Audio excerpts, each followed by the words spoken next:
তোকে দেখেছি সেদিনই আমি তোমার প্রেমে পড়ে গেছি। আমি তোমাকে ভালোবেসে ফেলছি। I love you.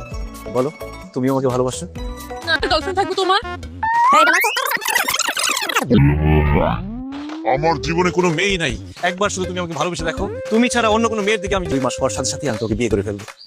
সত্যি বলছো জাহিদ? অবশ্যই সত্যি। ঠিক আছে, তাহলে আমি রাজি। তাহলে আর দূরে কেন, কাছে আসো। ছি বাবা, তোমার লজ্জা করছে না? ওদিকে গিয়ে খেলো, আমরা একটু কথা বলছি। খবরদার বাবা, একদম মিথ্যা কথা বলবে না। আন্টি, আমি ওনার বড় ভাইয়ের মেয়ে না, আমি ওনারই মেয়ে।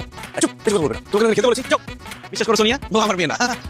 আমি মিথ্যা কথা বলছি? দাঁড়াও, এখনই প্রমাণ দিচ্ছি। এই যে দেখো আমার আইডি কার্ড, এখানে আমার বাবার নাম লেখা আছে। আরো প্রমাণ আছে, এই যে দেখো আমার বাবা মায়ের ছবি। জাহিদ, ওর মায়ের সাথে এই ছবিটা তো তোমার। আর আইডি কার্ডের ভিতরে ওর বাবার নাম লেখা জাহিদ হাসান। জাহিদ হাসান তো তুমি। তার মানে তুমি বিবাহিত, এই মেয়ে তোমার। হ্যাঁ, এই মেয়ে আমার, আমি ওর বাবা। কিন্তু বিশ্বাস করো, আমি একদম সিঙ্গেল, পিওর সিঙ্গেল। ফাইজলামি করো তোমার সাথে। এই মেয়ে তোমার মেয়ে হলে ওর মা তোমার বউ, আর যার বউ আছে সিঙ্গেল ভাইটি করে। I hate you. অসভ্য তো ফালতু থাকার কত বড় সাহস! এত বড় একটা মেয়ে থাকতে সে বলে